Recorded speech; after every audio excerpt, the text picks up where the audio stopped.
বাবা মার মুখে অনেকবার শুনেছি যে কোনো কিছু গড়া খুব কঠিন আর ভেঙে ফেলা এক মুহূর্তের ব্যাপার। সেটা সম্পর্কের ক্ষেত্রেও যেমন ভীষণভাবে প্রযোজ্য, তেমনি প্রযোজ্য একটা লেগো খেলনা বানাবার জন্য। আজকে অনেকদিন বাদে সেই পুরনো খেলনার ঝোলাঝুলিটা আজকে বের করলাম, করে দেখলাম আমার ছেলের সেই ছোটবেলার 4 বছর 3-4 বছরের সেই লেগো পিসগুলো রয়েছে। খেলাটার নাম হচ্ছে ব্রেয়ার স্টেবল। সো বেসিক্যালি এটা ব্রেয়ার বলে একটা কোম্পানি, তাদের ঘোড়ার আস্তাবল। লেগো পিসের মতোই জিনিসগুলো সব আটকানো যাবে এবং একটা ঘোড়ার আস্তাবল মতন তৈরি হবে দেখতে। তো সেটা থেকে আমি আজকে ভাবলাম যে যখন ছেলে বানাতো, সত্যি কথা বলতে কি আমি ওকে খুব একটা সময় যে বেশি দিতে পেরেছি তা নয়, কারণ আমার নিজের কাজ, একা হাতে কাজ এবং চাকরি বাকরি, ঘরের কাজ এবং অনুষ্ঠান এবং অন্যান্য ব্যাপারে খুব কম সময় দিতে পারতাম, বিশেষত এই বিদেশে যখন কোনো হেল্পিং হ্যান্ড বলে কোনো বস্তু হয় না। তখন ওর সঙ্গে বসে হয়তো একবার দুবার বানিয়েছি, কিন্তু তেমন মনে পড়ে না। কিন্তু আমার ছেলে প্রচণ্ডভাবে ভালোবাসতো এই রকম পাজল পিস বা আম, এরকম লেগো পিস নিয়ে খেলাধুলো করতে। সব ছেলেরাই ভালোবাসে আমার মনে হয়। তো আমি আজকে নিজে বানাতে গিয়ে দেখলাম আমার অনেকটা সময় লাগলো, এবং দেখলাম যে এত বছর আগেকার জিনিস কিন্তু মোটামুটি সব পিসগুলোই আছে। শুধু দুটো পিস, এই স্টেবলটার ওপরে একটা ওয়েদার কক আছে, সেই ওয়েদার ককের মাথাটা একটুখানি নষ্ট হয়ে গিয়েছে, সেটাকে আমি গ্লু দিয়ে আটকালাম। আর স্টেবলের যে দরজা, সেটা 3টে দরজা, তার মধ্যে একটি দরজাই মাত্র আছে। আরেকটি দরজা এবং তার মানে হিঞ্জটা পড়ে আছে, কিন্তু দরজাটা নেই। সো ওই দরজা দুটো আমি অ্যাসেম্বল করতে পারলাম না। কিন্তু তবুও হয়ে যাওয়ার পর আমার খুব মজা লাগছিল এবং ভাবছিলাম, ইস, আমি যদি সেই সময়টা আরো বেশি ওর সঙ্গে খেলাধুলো করতাম। কখন যে বড় হয়ে গেল, কখন যে কি হয়ে গেল, কিছুই বুঝতে পারলাম না। তাই জন্য মন খারাপ করছিল আর কি। তো ভাবলাম কি, ঠিক আছে, নানা রকম জিনিসই তো হয়, এগুলো তো আমার নিজের ফিরে দেখার জন্য তৈরি করছি আমি। তো আমি এটাকে দেখাই যে কিরম করে বানালাম। আর তার থেকে যদি কেউ একবার দুবার দেখে বা তার কারো যদি দেখে ভালো লাগে, সেটা তো আমার উপরই পাওয়া।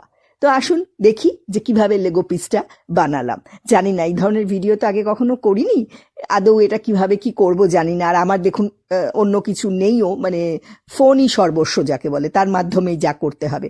জানি না কতটা কি দেখানো হবে, দেখি চেষ্টা করে। হ্যাঁ, আগে পার্টসগুলো দেখাই সমস্ত। এটা হচ্ছে বেসটা, আর আমি কিছুটা কিছুটা আগে থেকে করে রেখেছি, তা না হলে পরে দেখাতে হয়তো অনেকটা সময় লেগে যাবে। তো এইটার ওপরেতে আমি বাকি অংশগুলো দেখাবো। যেমন প্রথম দেখাচ্ছি যে এই দিকের সাইডটা, এটা হচ্ছে গিয়ে ডান দিকের সাইডটা, এবং এটাকে আমি এইখানে প্ল্যাটফর্মের ওপরেতে আমি এটাকে আটকে দেব লেগো পিসের মতনই। আর এখানে এই ঘাটগুলো দেখেই আমি বুঝতে পারছি যে কোন দিকে কোনটা দেব। এইটা আমার বাকি অংশটা, মানে পেছনটা এবং স্টেবলের পেছনটা আর সামনেটা আমি একসঙ্গে অ্যাসাইন করে নিয়েছি, কিন্তু এটা করতে আমার 1 ঘন্টার বেশি সময় লেগেছে। তো এটা হচ্ছে গিয়ে স্টেবলের বাকি অংশটা, এখানে ঘাটে ঘাটে আটকে যাবে। এবার আমি চলে আসি স্টেবলের বাকি অংশটা, যেটা বলছিলাম যে দরজাগুলো আটকেছে এবং দরজাগুলো একটুখানি প্রবলেম করছে, তো সেটা করে নিই। এটা হচ্ছে প্রথম দরজাটার সেটটা, এটা কোনো অসুবিধা নেই, এই দরজাটা এখানে এরকম খোলা যায়। আবার এই ভেতরের স্টেবলের দরজাটাও কিন্তু এদিক দিয়ে খোলা যাবে। এটা খোলা যাবে এখানে এরকম করে। এবার চলে আসি ওপরের ছাদটা আমি বসিয়ে দেব এখানে। ছাদটা বসিয়ে দিলাম। ছাদের উপরে একটা ছোট্ট ওয়েদার কক আছে, সেটারও ঘাট করা আছে, সেটাকে বসিয়ে দিই আমি।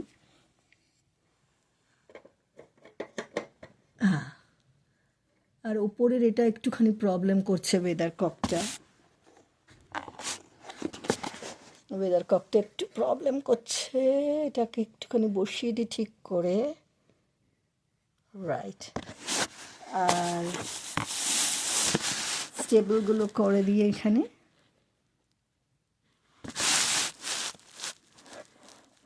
এদিক থেকে ডান দিকের স্টেবলটাও করে দিই, এবং তারপরে একটা ওয়েলকামের মতন একটা এটা তৈরি করাই আছে, এটা আমি বসিয়ে দিলাম। এই হলো আমার ব্রেয়ার স্টেবল। খুব মজা লাগলো করতে, এখন এক্ষুনি করে ফেললাম, কিন্তু আমার করতে প্রায় 1 ঘন্টা সময় লেগেছে।